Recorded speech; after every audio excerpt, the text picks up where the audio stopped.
Salut, comment protéger ses salades quand l'hiver arrive? Bah oui, ça y est, hein, l'hiver arrive. Alors, l'hiver approche et nous sommes déjà bientôt dans la troisième semaine de novembre, donc on y est maintenant. Il est temps de penser à bien protéger nos salades pour qu'elles puissent survivre et continuer à produire même pendant les froids de journée à venir.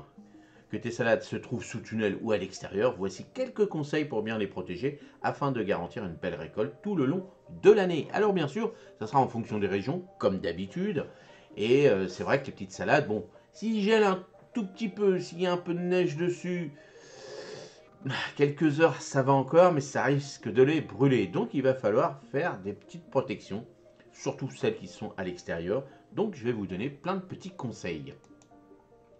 Alors, pourquoi protéger ces salades en hiver? Alors, les salades sont des légumes à feuilles assez fragiles qui n'aiment ni le gelé, ni le gel, ni les températures trop froides. Lorsque le mercure commence à chuter, il est important de protéger les jeunes plants et même les plus robustes pour éviter que les feuilles ne gèlent et que la croissance s'arrête. Alors, en prenant les bonnes précautions, on peut prolonger les récoltes de plusieurs semaines, voire obtenir des salades fraîches tout l'hiver. Et bien, rappelez-vous, c'est ce qu'on a fait sous notre tunnel. Alors, deuxièmement, protéger les salades sous un tunnel. Donc, c'est ce qu'on a fait nous. Alors, on a déjà des salades là qui sont déjà prêtes à manger et on a refait surtout de la petite salade à couper qui va être plus facile à protéger. Mais bien sûr, je vous l'ai dit qu'après, dans ce petit... Alors, on va voir ce qui a poussé, parce que je vous répète que j'ai mis des graines qui me restaient. Donc, je ne sais pas trop ce qui pousse pour l'instant, parce que pour l'instant, c'est les deux cotylédons, donc on ne peut pas trop savoir quelle variété pousse. Donc, j'ai mélangé, mais bien souvent, j'ai mis alors, des feuilles assez dures, on va dire, des salades assez dures, comme les Batavia. J'avais mis des 4 saisons, j'avais mis des feuilles de chêne. Et puis, dedans, il y avait des salades d'hiver, c'est-à-dire des laitues d'hiver. Donc, normalement, ces variétés-là résistent un petit peu plus. Bien sûr, si ils gèlent à -5 constamment, là on va perdre nos salades.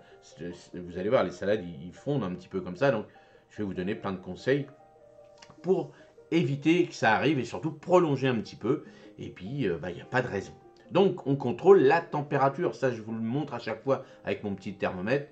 Hop, vous avez des petits thermomètres que vous pouvez retrouver moi sur ma petite boutique Amazon où je vous ai mis des petits thermomètres que moi j'ai acheté, que je vous montre. Comme ça, ils sont très bien. Ça fait 2 ans, 3 ans que je les ai achetés, ces petits thermomètres où on sait la température la nuit et dans la journée. Et ça, c'est super parce que comme ça, on ajuste et on regarde par rapport à ce que je vous ai toujours dit même, avec les températures de... Moi, je regarde sur Météo France. Et là, ça me permet de juger un petit peu, voilà, de savoir s'ils ne sont pas trop trompés. Je dis, tiens, ça c'est pas mal, ça c'est pas mal. Et comme ça, je le sais par rapport à Météo France. Donc, en journée, lorsque le soleil perce, la température dans le tunnel peut monter rapidement. Ça, je vous le montre à chaque fois qu'il y a une énorme différence avec le tunnel. Des personnes ont un peu de mal à comprendre que c'est pas possible, mais si, c'est possible. Surtout si votre tunnel est bien exposé, bien sûr. S'il est sous un arbre avec des feuilles ou un arbre à feuilles persistantes, c'est sûr que là, il y aura moins de soleil. Mais ça, c'est logique, il faut le mettre. Vraiment, si vous voulez faire de la culture hivernale, il faut mettre votre tunnel vraiment bien éclairé, puisque les températures donc baissent et aussi luminosité, elle baisse aussi, donc il faut de la lumière, ça c'est important. Donc n'oubliez pas que l'hiver, il faut de la lumière. Donc n'oubliez pas d'aérer de temps en temps, ça je vous le dis toujours aussi, pour éviter une chaleur excessive et de l'humidité stagnante qui favorise les maladies. En revanche, fermez le tunnel en fin d'après-midi pour piéger la chaleur pour la nuit. Alors moi, chez moi en Normandie, allez, je vais le laisser... alors là, en ce moment, c'est une catastrophe. Là, ils annoncent donc du vent, du machin, mais bon, c'est une catastrophe, c'est la saison, on va pas se plaindre. Mais par exemple, le matin, donc pour le matin, je ne l'ouvre pas. Si vraiment il y a un petit rayon de soleil le matin vers 10-11 heures, là, je vais ouvrir. Mais bien souvent, je vais ouvrir, allez, vers 13 heures. Je laisse 1 heure ou 2 à peu près. Alors vous savez que moi j'ai 2 portes, ça c'est important aussi, parce qu'il ne faut pas ouvrir vraiment tout complètement, parce que à cette époque-là de l'année, si vous ouvrez tout, vous perdez une grosse partie de la chaleur. Donc aérer avec les 2 portes, ça c'est important. Quand vous voulez acheter un tunnel, il faut des 2 portes, et même si vous mettez un petit tunnel nantais, hop, sur les côtés vous ouvrez, ça c'est important. Et puis bon, l'avantage du tunnel nantais, c'est que vous pouvez ouvrir un tout petit peu sur les côtés aussi, et aux 2 extrémités. Donc c'est important parce que tout de suite, ça monte à 40 degrés. Hein. Bon, moi, vous avez vu, je vous ai montré jusqu'à 29. En ce moment, bien sûr, en été, c'est ce qui se passe, hein, plus de 40 degrés. Et là, ça grille complètement. Et là, hop, ça permet d'aérer tout ça et puis de réguler un petit peu ce genre de semis qu'on a réalisé tous ensemble, des 10 légumes qu'on a fait ensemble. C'est pas des légumes qui ont besoin de beaucoup de chaleur. Donc, s'il fait 29, c'est pas bon du tout. Hein, la dernière fois, je vous ai montré les mâches. Ils faisaient un peu la tête, ils étaient un peu molles comme ça parce que à 29, ils ont souffert un petit peu. Donc la mâche, elle, à 15, 18 degrés, 15 degrés, ils sont heureuses comme tout. Donc faites attention par rapport à ce que vous cultivez sous vos tunnels. Alors, double protection, lorsque les nuits sont très froides, tu peux ajouter une deuxième couche de protection. Donc c'est ce que je vous montre à chaque fois avec mon petit voile d'hivernage directement sur les salades, posé légèrement en cloche pour ne pas les écraser, pour faire gagner quelques précieux degrés. Et bien c'est ce que je fais. Hein. C'est ce que je fais, c'est-à-dire que, bon, alors à 13h, donc le matin, si les températures remontent un petit peu, bon, je vais regarder vers 10h à peu près, c'est là que ça remonte un petit peu. Alors je parle dans ma région, hein, bien sûr, hein, en Normandie, dans le Nord. Et donc là, je vais regarder. Si vraiment c'est très humide, tout ça et tout, je vais retirer mon petit voile d'hivernage que j'ai mis la nuit. Si vraiment il fait encore un peu froid, je le laisse. Et puis à 13h, si je dois ouvrir le tunnel ou pas, mais je l'ouvre, hein, au moins minimum 1 heure. Hein. Là, il fait pas beau. Là, je l'ai ouvert. Il y a du vent, mais alors, il faut être aussi un petit peu malin par rapport au vent dominant. Évitez de mettre vos portes, si vous pouvez, dans le sens du vent dominant. C'est-à-dire que le vent, s'il vient par là, bon, moi j'ai ma porte de l'autre côté carrément. Hein, je me regarde, mais j'ai ma porte de l'autre côté. Bah, le vent est comme ça. Donc moi j'ouvre de ce côté-là, donc le vent ne s'engouffre pas dedans. Donc c'est vrai que j'ai deux portes, donc celle-ci je ne vais pas l'ouvrir. J'ouvre celle-ci, puis tac, le vent lui bah, est contraire, donc comme ça rentre pas du vent froid glacial sous mon tunnel, mais c'est quand même ouvert. Donc ça me permet d'aérer. Donc tout ça, je calcule par rapport au temps, par rapport donc 13 heures. Je dis tiens là je vais ouvrir. J'ai pas ouvert le matin. Je vais retirer mon voile d'hivernage parce que c'est un peu humide aussi. Et puis je vais le remettre, allez vers en fonction. Voilà, si c'est très sombre, c'est-à-dire s'il pleut énormément, tout ça, on va dire à partir de 16 heures, je vais commencer à remettre mes voiles, tout ça dessus. Parce que là, l'humidité, le froid, tout ça va commencer à arriver. Par contre, si il fait, alors si on sait qu'il y a de la gelée qui va arriver dans le lendemain matin ou dans la nuit, bah là, je vais laisser un petit peu aérer comme ça. Généralement, il y a du soleil qui va pas être chaud, mais il va être chaud quand même. Donc, je vais profiter de récupérer toute cette chaleur. Et là, au moment où, donc 1 heure après à peu près, hein, comme on est en heure d'hiver, donc vers 17h, 17h30 à peu près, hein, vous voyez, ça joue une demi-heure. Alors chez moi, c'est comme ça que je fais, hein, adapté par rapport à chez vous, bien sûr, par rapport aux régions. Mais moi, ce que je fais, là, hop, je remets mon petit voile vers 17, 17h30, je remets mon petit voile, et si je sais que là, on va être en pleine gelée, tout ça, bah là, vous avez vu, je mets une seule couche, et bah là, je vais en mettre 3 couches dessus, toute la nuit, je vais bien protéger, je vais bien fermer tout. Et puis, bah, regardez bien si vos portes, bah, il n'y a pas des courants d'air, des choses comme ça. Si vous pouvez, vous remettez un plastique devant ou je sais pas, hein, peu importe. Mais vérifiez bien qu'il n'y a pas du vent qui s'engouffre en dessous pour vraiment. Alors, en haut, la chaleur va rester en haut, plus ou moins. Et le bas, si vous avez des courants d'air, bah, c'est là que ça va refroidir tout. Donc, si vous avez des jeunes semis, des choses comme ça, voilà, c'est pas terrible. Donc, n'hésitez pas à doubler. Hein. Moi, j'ai un petit P17, je vous l'ai montré. Il faut mieux prendre du P17 pour des jeunes semis que du P30. P30, c'est bien pour couvrir des arbustes, des choses comme ça, parce qu'il est assez lourd. Mais là, on va le doubler, donc on va faire du P50, 51, puisqu'on va le doubler par 3. Moi, je vais le doubler en 3. Mais c'est quelques heures la nuit, donc là, c'est pas très très grave. Hein, donc après, on regarde un petit peu. Et puis, si vraiment, vraiment, vous voyez que ça affaisse vraiment vos semis, mais en règle générale, ça repart. Mais bon, au cas où, bah, mettez des petits bâtons, bon, à tête ronde, hein, pour pas crever le. Alors, un petit peu plus haut que vos semis, hein. C'est pas la peine de mettre 3 mètres de haut, hein, des arceaux, des trucs comme ça sert à rien. Parce qu'il faut, quand on a une couverture, on met pas la couverture à 2 mètres sur nous, on la met sur nous. Bon, mais là, c'est pour éviter d'abîmer un petit peu vos semis. Donc, vous mettez le petit bâton. Donc, admettons, vos jeunes semis, l'ensemble, ça fait 2 cm. Et ben, vous mettez 4 cm, 4-5 cm. Puis, vous mettez votre petit voile comme ça. Hein, vous mettez des bâtons de bâtons de glace, comme vous m'avez dit, par rapport à la vidéo qu'on avait fait sur comment réaliser des étiquettes en bois gratuitement. Donc, bah, des petits bâtons comme ça, pour éviter que ça écrase un petit peu, puisque le voile, là, du P51, c'est nous qu'on l'a créé, puisqu'on l'a fait double ou triple protection. Et bah, ça évite un petit peu, si vraiment chez vous, bah, ça va être une nuit complète et une matinée. Et c'est vrai qu'à un moment donné, on va peut-être voir un peu les trucs qui vont faire un peu la tête. S'ils sont sensibles, bon, voilà. Ça, c'est des petites techniques, mais qu'on apprend à fur et à mesure. Puis surtout, on observe, on observe. Alors, le paillage. Pailler le sol sous le tunnel est une autre astuce efficace. Le paillage permet de conserver la chaleur et de limiter l'évaporation de l'humidité. Utiliser de la paille fine ou des feuilles mortes, cela évitera ainsi le développement des mauvaises herbes. Bon, ça, c'est en fonction aussi des régions et surtout de la nature du sol. Si vous avez des sols argileux, évitez le paillage à cette époque-là de l'année parce que les sols argileux sont quand même, ils se refroidissent très vite et ils se réchauffent très lentement. Donc, moi, vous avez vu, sous mon tunnel, c'est assez argileux quand même. Bon, ça commence à être mieux quand même. Mais là, j'en ai pas mis de paillage. Hein.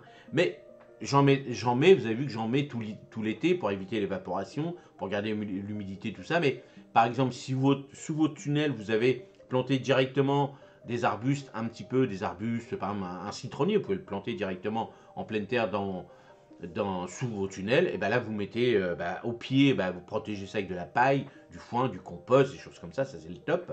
Évitez toujours de le mettre contre le tronc pour éviter d'abîmer un peu le tronc, mais ça il n'y a pas de souci. Et puis dessus vous remettez un petit voile d'hivernage sans problème. Ensuite, donc protéger les salades en extérieur. Donc si vous n'avez pas la chance d'avoir des tunnels comme nous, comme moi, on va dire plutôt, et ben vous utilisez le voile d'hivernage. Le voile d'hivernage, je vous l'ai dit, ça c'est le voile de la mariée, le voile d'hivernage, c'est pareil. Donc il est indispensable pour les salades en plein air.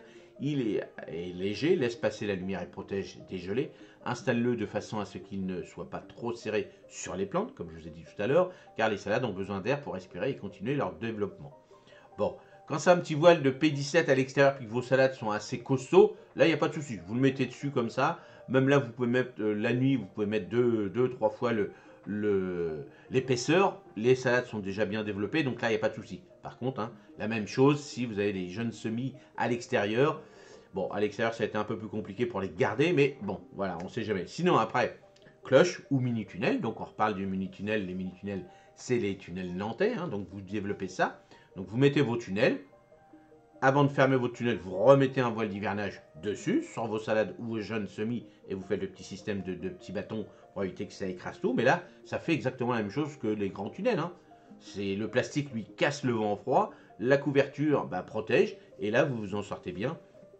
Donc, attention aussi, toujours, hein, vérifier. Faut pas me laisser ça constamment fermé. Hein, c'est la même chose que le grand, hein, les grands ou les petits tunnels. Il faut aérer. Donc, tous les jours, le matin ou le soir, en fonction de. Plutôt le matin, plutôt, en début d'après-midi, plutôt. Donc, le matin, on va regarder par rapport aux régions. Il y a des régions dans le sud, eux, ils vont regarder plutôt le matin. Nous, plutôt en fin de matinée, début d'après-midi, par rapport aux gens du Nord, parce qu'on laisse un peu la protection tout le matin, parce que le matin, il fait encore froid. Et donc là, on surveille. Donc, tout ça, si vous voulez faire des cultures pendant l'hiver, il y a du boulot. Ça, c'est clair, net. Mais le résultat, vous ne mangez pas de cochonneries, vous mangez des bonnes salades. Alors après, le paillage, pareil, le paillage, comme je vous ai dit tout à l'heure, comme sous le tunnel, un bon paillage est essentiel à l'extérieur. Il garde les racines des salades au chaud et réduit la variation des températures. Choisir un paillage organique comme la paille ou les feuilles mortes qui se décomposent lentement en nourrissant le sol. Donc la même chose en fonction de ce que vous... Si c'est des grosses salades déjà, vous pouvez mettre du paillage au pied pour éviter que ça gèle le sol. Mais c'est vrai que le mieux à cette époque-là, c'est les voiles d'hivernage. Ça, c'est le top, franchement. Mais bon, autour des pieds, des arbustes, des choses comme ça, un bon paillage, ça fait la même chose, surtout pour protéger les racines. Si vous mettez un bon paillage de feuilles ou de paille ou de compost, c'est exactement la même chose que le voile d'hivernage. Mais le voile d'hivernage, lui, il est vraiment c'est vraiment pratique. Hein, parce que on le relève, on l'enlève en 2 secondes. Là, le paillage, pardon, avec une bêche, un machin, un bidule, une fourche bêche, c'est un petit peu plus long. Bon, après, on a le temps quand même. Hein. Mais c'est vrai que le voile, le voile, c'est le top, top, top. Regardez les maraîchers, ils en mettent des kilomètres sur leur salade. Et puis après, ils ouvrent, ils récoltent, ils le remettent. Et comme ça, on est tranquille. Alors ensuite, le bon entretien hivernal. Alors l'entretien des salades en hiver est important. Alors voici quelques gestes à ne pas oublier. Récolte régulière, même en hiver, essaye de récolter régulièrement les feuilles extérieures. Cela stimule la plante et évite que certaines feuilles ne pourrissent, favorisant les maladies. Attention à l'arrosage, bien sûr. En hiver, l'arrosage doit être limité surtout sous le tunnel. Il faut mieux arroser légèrement le matin pour éviter que les racines ne restent humides pendant la nuit, période durant laquelle le risque de gelée est plus important. Alors moi, par exemple, alors vous avez vu, hein, je vous ai montré que je commence déjà à manger mes... Alors les feuilles de chêne que j'ai plantées, je sais très bien qu'ils ne vont pas être énormes, bien tassées et tout, c'est l'époque qui veut ça. Donc n'hésitez pas quand vous plantez ce genre de salade, mettez-en le double ou le triple par rapport à ce que vous mangez, parce ils vont rester plus petites. Regardez bien dans les magasins. En hiver, vous n'avez pas des grosses salades, sauf si vous avez des salades extrêmement paumées et dures, c'est qu'il y a un problème. Donc bien souvent, les feuilles de... Ça, les salades, en règle générale, les laitues, en hiver, ils vont être... Le cœur va être un petit peu moelleux, quoi, mou un petit peu, et c'est normal. Donc n'hésitez pas, si vous êtes consommateur ou consommatrice de salade, multiplié par 2 ou 3. Hein. Je vous ai montré, moi, les petites salades que j'avais. Les toutes petites, ils étaient pas très jolis, hein, mais ils étaient super bonnes. Donc moi, je m'en fiche. J'en prends 2 pour faire une. Hein, on n'est que 2 à en manger. Donc c'était largement suffisant et super bon. Alors l'arrosage, bon bah là, pareil, hein, l'arrosage surtout sous le tunnel, hein, avec l'humidité et tout ça. Le problème de si vous entretenez vos salades et puis qu'ils sont pleins d'humidité, bah voilà, ils attrapent plein de maladies. S'il fait un peu chaud aussi sous vos machins, bah les limaces, tout ça, qui sont encore ici, mais bon, en règle générale, en plein hiver, on n'est pas trop embêté, mais ça peut arriver quand même. Et le puceron. Le puceron, lui, oui, quand il y a des petites températures, si votre tunnel reste toujours dans la journée à 15-18 degrés, ça peut arriver, hein, même si la nuit ça descend un peu, et ben, le puceron peut arriver. Alors, cinquièmement, choisir les bonnes variétés pour l'hiver. Donc, pour finir, il est important de noter que toutes les salades ne sont pas égales face au froid. Les laitues d'hiver, comme les laitues rougettes de Montpellier ou la merveille d'hiver, sont beaucoup plus résistantes que d'autres variétés. Le choix des bonnes variétés est essentiel pour avoir une récolte prolongée. Ça, j'arrête pas de vous le dire. Choisissez vos récoltes déjà par rapport à vos régions, c'est-à-dire vos semis, vos légumes par rapport à vos régions. Et aussi, bon bah là, hop, vous savez, merveille d'hiver, la merveille des 4 saisons. Bon, bah on sait que c'est les 4 saisons, elle peut résister. Après, vous avez les laitues d'hiver, les laitues d'été. Donc, vous voyez, en fonction de ce que on va faire des petites vidéos pour bien choisir vos semis, tout ça. Je vais bien vous donner plein de conseils là-dessus pour bien choisir un petit peu. Et en parlant comme ça, est-ce que je ferai peut-être une vidéo pour les laitues, comment bien choisir ses laitues, par exemple, combien bien choisir ses tomates.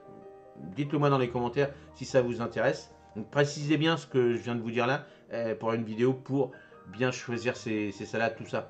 Hein, parce que c'est vrai que des fois vous me répondez oui, je suis d'accord, mais il y a des moments quand je lis le commentaire, d'accord, oui, j'ai tellement dit de choses que j'espère que vous êtes d'accord, mais sur quoi? Donc bien préciser par rapport à ça quand je vous demande des petits conseils. Et donc c'est important, voilà, c'est très important. Et puis surtout si on veut avoir des légumes de janvier à décembre, et c'est possible sans problème, mais il y a un petit peu plus de boulot. Alors la conclusion, donc l'hiver ne doit pas être synonyme de fin de la saison de salade. Avec un peu de préparation et en suivant ces conseils, tu pourras continuer à récolter des belles feuilles tendres, même quand le froid s'installe. Que ce soit sous un tunnel bien entretenu ou avec des protections extérieures, les salades peuvent braver l'hiver et offrir une production régulière. Allez, alors à vos voiles d'hivernage et bon jardinage à tous, à toutes et à tous. Donc, moi je vous l'ai montré hein, sous le tunnel, donc on va voir, hein, ça pousse pour l'instant.